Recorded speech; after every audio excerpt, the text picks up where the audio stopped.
السلام علیکم ورحمت الله وبرکاته. زه محمد ولی د فرانسې څخه دا پوښتنه کوم چې مخکې ما په لمانځه کې ډیره زیاته سستي کوله.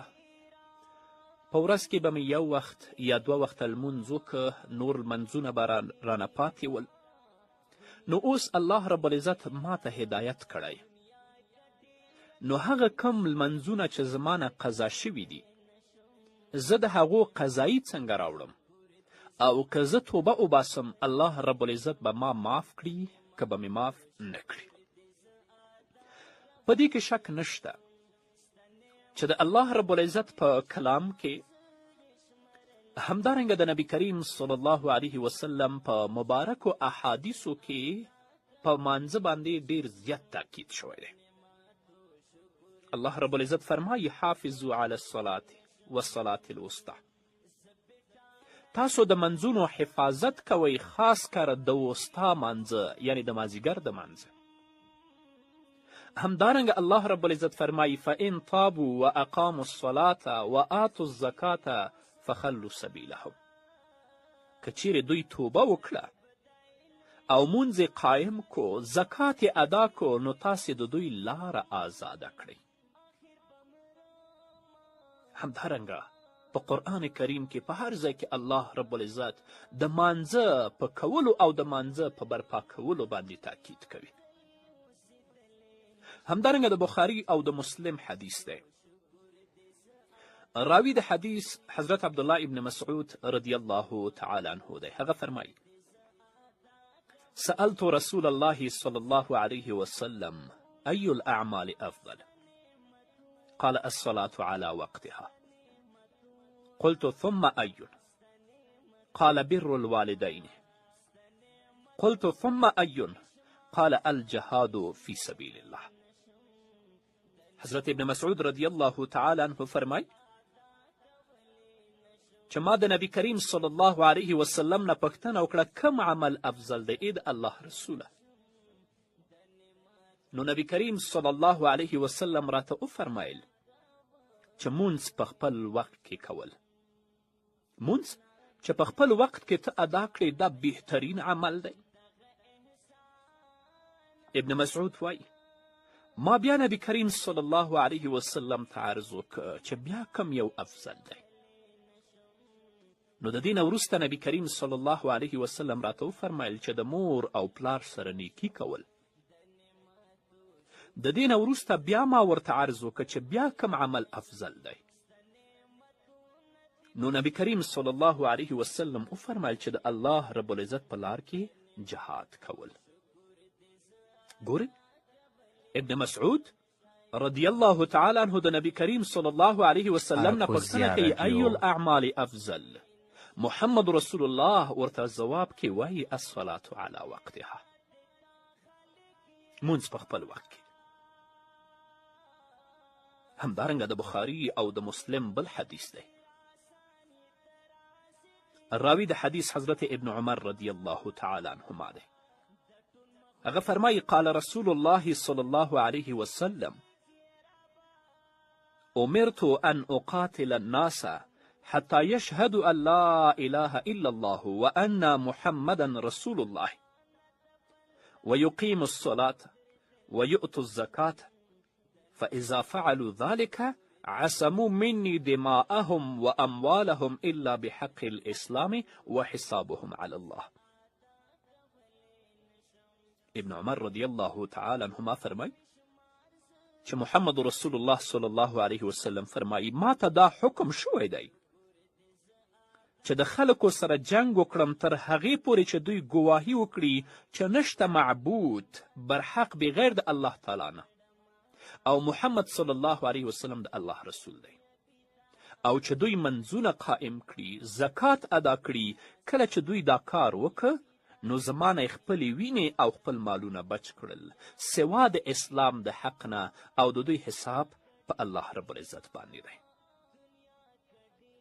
د اسلام د حق نه مقصد دا دی چې بنده نه څه داسې کار څرګند شي چې د اسلام مقدس دین د هغې په سزا کې د قتل حکم ورکوي.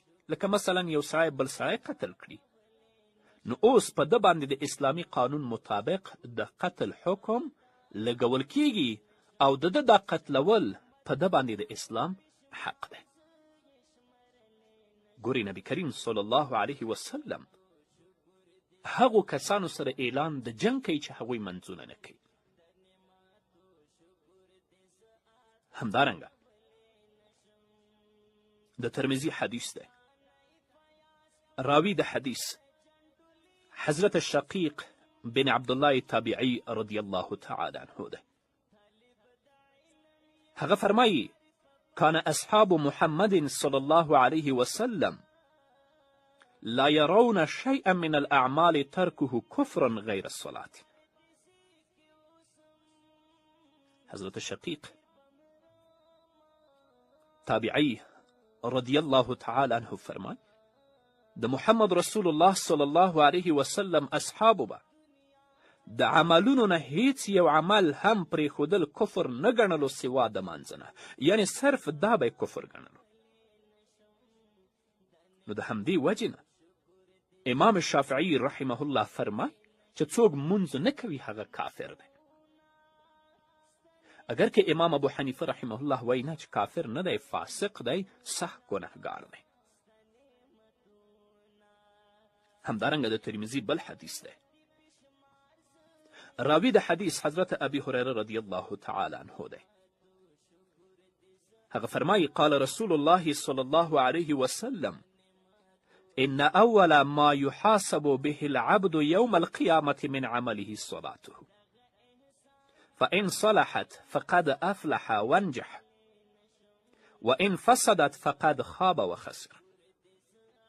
حضرت ابو هريره رضی الله تعالی عنه فرمایي چې محمد رسول الله فرمایي د قیامت په ورځ به د ټولو نه اول د بنده سره د کم عمل حساب کیږي نو هغه به د هغه لمونځ وي. که دا صالح او پوره شو نو بېشکه چې دا کامیاب او خلاص شو، او که دا یې خراب شو نو بېشکه چې دی نقصانی او تاوانی شو.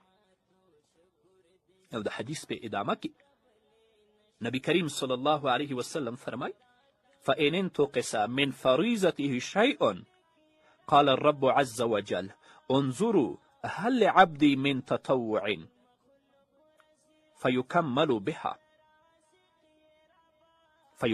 بها ما انتقص من الفريضة ثم تكون سائر أعمالي على هذا.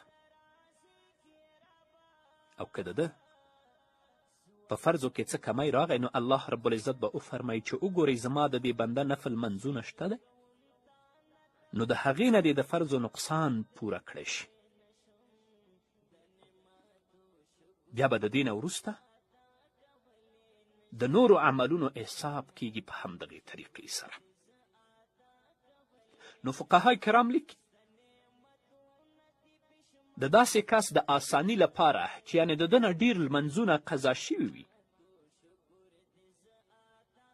نو د دې کس د آسانی لپاره دا طریقه غوره ده چې دا کس د هر لمانځه د راګرځولو په وخت کې داسې نیت وکړي.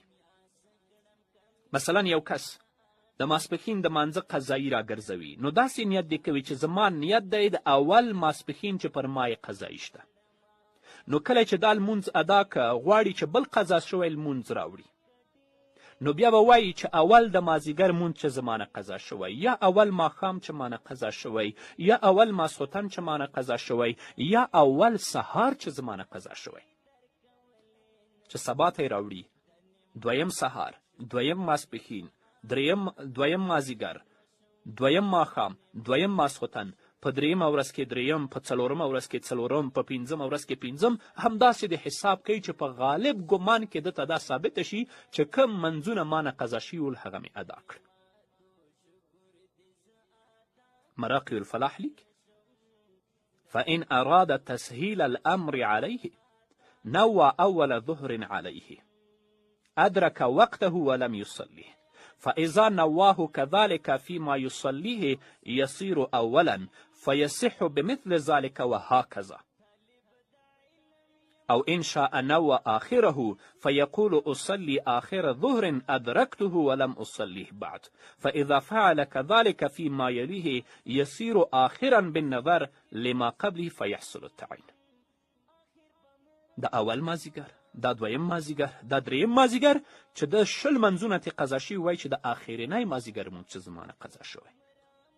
نو امید شته چې په همدغه طریقه باندې الله رب العزت ستاسو هغه قضا شوي منځونه چې تاسو یې راګرځوئ ستاسو نه قبول کړي او تاسو چې په اخلاص سره توبه وکړئ الله رب العزت مو توبه درته قبوله کړي.